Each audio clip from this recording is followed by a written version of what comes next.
Now we come to Sutta 67, Catuma Sutta at Catuma. Thus have I heard.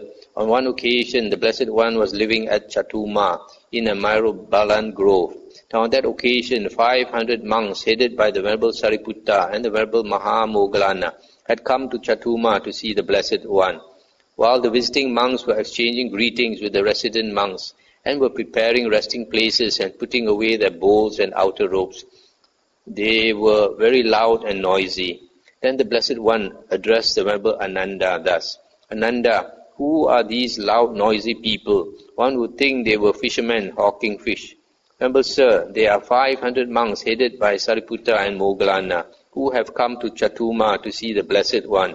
And while the visiting monks were exchanging greetings with the resident monks, and were preparing resting places and putting away their bowls and outer robes, they have been very loud and noisy. I'll stop here for a moment. So here, Venerable Sariputta and Mahamoggallana, the right hand and left hand disciples of the Buddha, the closest disciples of the Buddha, came with 500 monks to pay their respect to the Buddha. And when they met the resident monks in this monastery, they were exchanging greetings and preparing resting places and putting away their bowls, and they were a bit loud and noisy. Then Ananda, tell those monks in my name that the teacher calls the Venerable Ones. Yes, Venerable Sir, he replied. And he went to those monks and told them, the teacher calls the Venerable Ones. Yes, friend, they replied. And they went to the Blessed One, and after paying homage to him, sat down at one side. When they had done so, the Blessed One asked them, monks, why are you so loud and noisy? One would think you were fishermen hawking fish. Venerable Sir, we are 500 monks headed by Sariputta and Moggallana who have come to Catuma to see the Blessed One. And it was while we visiting monks were exchanging greetings with the resident monks and were preparing resting places and putting away our bowls and outer robes that we were very loud and noisy. And the Buddha said, go monks, I dismiss you. You cannot live with me. Yes, Venerable Sir, they replied. And they rose from their seats, and after paying homage to the Blessed One, keeping him on their right, they put away the things in their resting places, and taking their bowls and outer robes, they departed. Stop here for a moment. So you see the character of the Buddha. He likes quiet, cannot tolerate noise. So even though his closest disciples are here to see him, pay respect to him, he asks them to go away. So and they, without questioning him, they just complied. Now on that occasion, the Sakyans of Catuma had met together in the assembly hall for some business or other. Seeing the monks coming in the distance, they went to them and asked, where are you going, Venerable Sirs? Friends, the Sangha of monks has been dismissed by the Blessed One. And they said, then let the Venerable Ones be seated a while. Perhaps we shall be able to restore his confidence. Yes, friends, they replied. Then the Sakyans of Catuma went to the Blessed One, and after paying homage to him, they sat down at one side and said, Venerable Sir, let the Blessed One delight in the Sangha of monks. Venerable Sir, let the Blessed One welcome the Sangha of monks. Venerable Sir, let the Blessed One show compassion towards the Sangha of monks, now as he used to show compassion towards it in the past.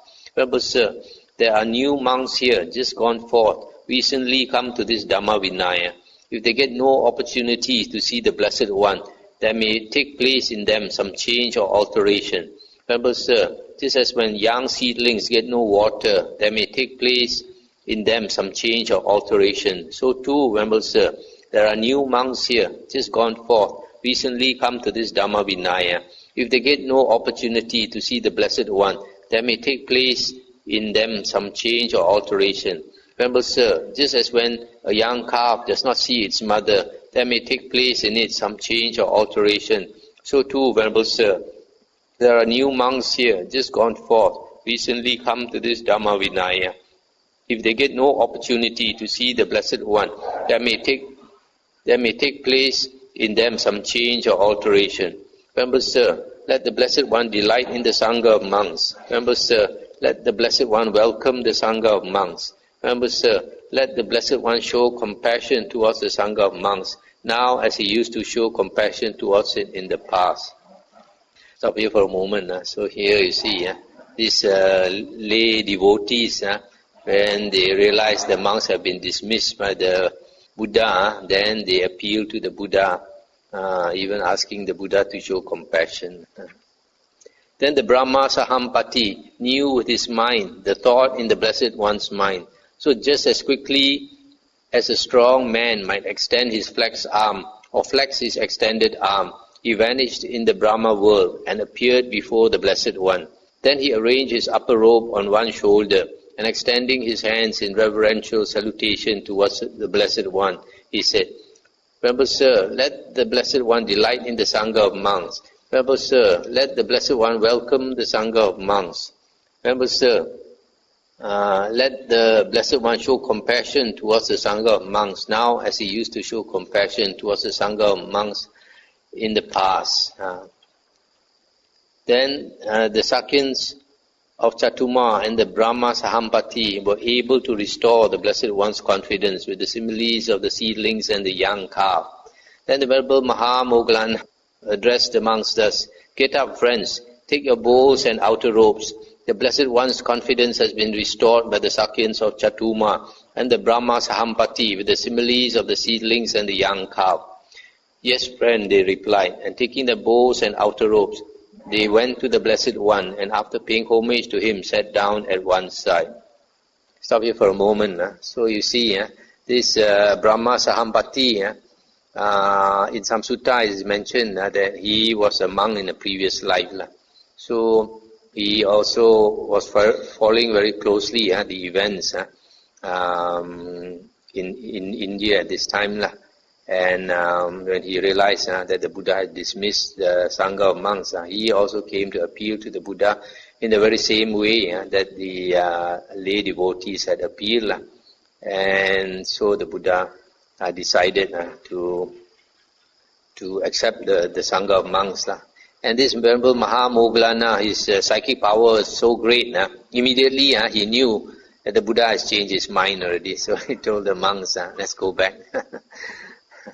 Even the Buddha's mind he can read. When they had done so, the Blessed One asked the Venerable Sariputta, "What did you think, Sariputta, when the Sangha of monks was dismissed by me?" "Venerable Sir, I thought thus, the Sangha of monks has been dismissed by the Blessed One. The Blessed One will now abide inactive, devoted to pleasant abiding here and now. And we too shall abide inactive, devoted to pleasant abiding here and now." "Stop, Sariputta, stop. Such a thought should not be entertained by you again."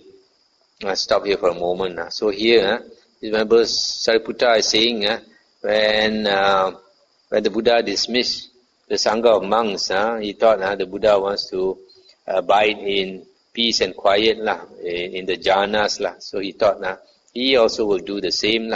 They will also do the same. And the Buddha said, that's not correct. You should not think in this way. Then the Blessed One addressed the Venerable Mahamoggallana. "What did you think, Moggallana, when the Sangha of monks was dismissed by me?" "Venerable Sir, I thought thus, the Sangha of monks has been dismissed by the Blessed One. The Blessed One will now abide inactive, devoted to pleasant abiding here and now. Now the Venerable Sariputta and I shall lead the Sangha of monks." Good, Moggallana. "Either I shall lead the Sangha of monks, or else Sariputta and Moggallana shall lead it."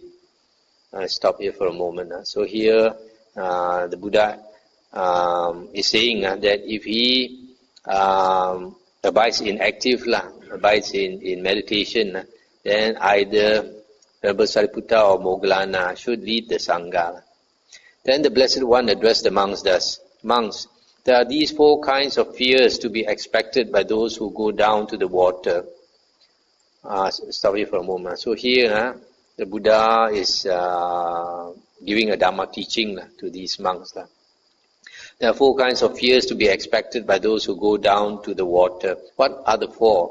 They are fear of waves, fear of crocodiles, fear of whirlpools, and fear of sharks. These are the 4 kinds of fears to be expected by those who go down to the water.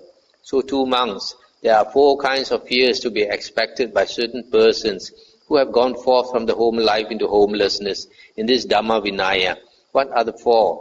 They are fear of waves, fear of crocodiles, fear of whirlpools, and fear of sharks. What monks is fear of waves? Here some clansman goes forth out of faith from the home life into homelessness, considering, I am a victim of birth, aging, and death, of sorrow, lamentation, pain, grief, and despair. I am a victim of suffering, a prey to suffering. Surely an ending of this whole mass of suffering can be known. Then after he has gone forth thus, his companions in the holy life advise him and instruct him thus. You should move to and fro thus. You should look ahead and look away thus. You should flex and extend the limbs thus. You should wear the patched cloak, bowl and robes thus. Then he thinks, formerly when we were in the home life, we advised and instructed others. And now these monks who seem like they might be our sons or our grandsons think that they can advise and instruct us. And so he forsakes the training and reverts to the low life. He is called one who has forsaken the training and reverted to the low life because he was frightened by the fear of waves. Now waves is a term for angry despair. Stop here for a moment. This refers to old people who come into monkhood. Old people, when they come into monkhood, they have been used to a position of authority, especially. And then when they are taught by young monks, you should do this, you should not do that, and then they get angry. They think, who are these youngsters? They can be our sons or our grandsons, trying to teach us. So they get angry and they disrobe. What monks is fear of crocodiles? Here some clansman goes forth out of faith from the home life into homelessness, considering, I am a victim of birth, aging, and death, of sorrow, lamentation, pain, grief, and despair. I am a victim of suffering, a prey to suffering. Surely an ending of this whole mass of suffering can be known. Then after he has gone forth thus, his companions in the holy life advise and instruct him thus. This can be consumed by you. This cannot be consumed by you. This can be eaten by you. This cannot be eaten by you. This can be tasted by you. This cannot be tasted by you. This can be drunk by you. This cannot be drunk by you. You can consume what is allowable. You cannot consume what is not allowable. You can eat what is allowable. You cannot eat what is not allowable. You can taste what is allowable. You cannot taste what is not allowable. You can drink what is allowable. You cannot drink what is not allowable. You can consume food within the proper time. You cannot consume food outside the proper time. You can eat within the proper time. You cannot eat outside the proper time. You can taste food within the proper time. You cannot taste food outside the proper time. You can drink within the proper time. You cannot drink outside the proper time. Then he thinks, formerly when we were in the home life, we consumed what we liked and did not consume what we did not like. We ate what we liked and did not eat what we did not like. We tasted what we liked and did not taste what we did not like. We drank what we liked and did not drink what we did not like. We consumed what was allowable and what was not allowable. We ate what was allowable and what was not allowable. We tasted what was allowable and what was not allowable. We drank what was allowable and what was not allowable. We consumed food within the proper time and outside the proper time. We ate within the proper time and outside the proper time. We tasted food within the proper time and outside the proper time. We drank within the proper time and outside the proper time. Now, when faithful householders give us good food of various kinds during the day, outside the proper time, it seems these monks put a muzzle on our mouth, and so he forsakes the training and reverts to the low life. He is called one who has forsaken the training and reverted to the low life because he was frightened by the fear of crocodiles. Now, crocodiles is a term for gluttony. Stop here for a moment. So here refers to some people who, for whom food and drinks is very important. So when they are told they can eat certain foods, they cannot eat certain foods, they have to eat at the right time, you cannot eat at the wrong time, and all these things, and they cannot tolerate it. Then because of gluttony, they disrobe. What monks? This fear of whirlpools. Here some clansman goes forth out of faith from the home life into homelessness, considering, I am a victim of birth, aging, and death, of sorrow, lamentation, pain, grief, and despair. I am a victim of suffering, a prey to suffering. Surely an ending of this whole mass of suffering can be known. Then after he has gone forth thus, when it is morning he dresses, and taking his bowl and outer robe, he goes into a village or town for alms, with his body unguarded, with his speech unguarded, with mindfulness unestablished, and with sense faculties unrestrained. He sees some householder there, or householder's son, furnished and endowed with the 5 chords of sensual pleasure, enjoying himself with them. He considers thus, formerly when we were in the home life, we were furnished and endowed with the 5 chords of sensual pleasure, and we enjoyed ourselves with them. My family has wealth. I can both enjoy wealth and make merit. And so he forsakes the training and reverts to the low life. He is called one who has forsaken the training and reverted to the low life, because he was frightened by the fear of whirlpools. Now whirlpools is a term for the 5 chords of sensual pleasure. Stop here for a moment. So this is the third type of monk who he is not, his faculties are not restrained. When he goes on alms round, he's looking here and there, his ears are open and all that. So he sees some layman enjoying himself with the 5 chords of sensual pleasure. Then he remembers that he used to enjoy all this, and why is it now he cannot enjoy? So he thinks the family is wealthy, then he can go back to the lay life and enjoy, and at the same time do charity, make merit. So he disrobes. What monks is fear of sharks. Here some clansman goes forth out of faith from the home life into homelessness, considering, I am a victim of birth, aging and death, of sorrow, lamentation, pain, grief and despair. I am a victim of suffering, a prey to suffering. Surely an ending of this whole mass of suffering can be known. Then after he has gone forth thus, when it is morning he dresses, and taking his bowl and outer robe, he goes into a village or town for alms, with his body unguarded, with his speech unguarded, with mindfulness unestablished, and with sense faculties unrestrained. He sees a woman there, lightly clothed, lightly dressed. When he sees such a woman, lust infects his mind. Because his mind has been infected by lust, he forsakes the training and reverts to the low life. He is called one who has forsaken the training and reverted to the low life, because he was frightened by the fear of sharks. Now sharks is a term for women. Monks, these are the 4 kinds of fears to be expected by certain persons who have gone forth from the home life into homelessness in this Dhamma Vinaya. That is what the Blessed One said. The monks were satisfied and delighted in the Blessed One's words. So this last case is somebody who goes on alms round, goes into town, and his faculties are not restrained. And so when he sees some woman, and then lust infects his mind, and then he disrobes. So sometimes these examples the Buddha gives is quite humorous also. So this sutta, you can see the Buddha's character. He likes peace and quiet. And then at the end, he gave a Dhamma talk to these monks. Probably in the Sangha of monks, you have old monks. And you have all these 4 types of monks. So he's telling them to guard themselves.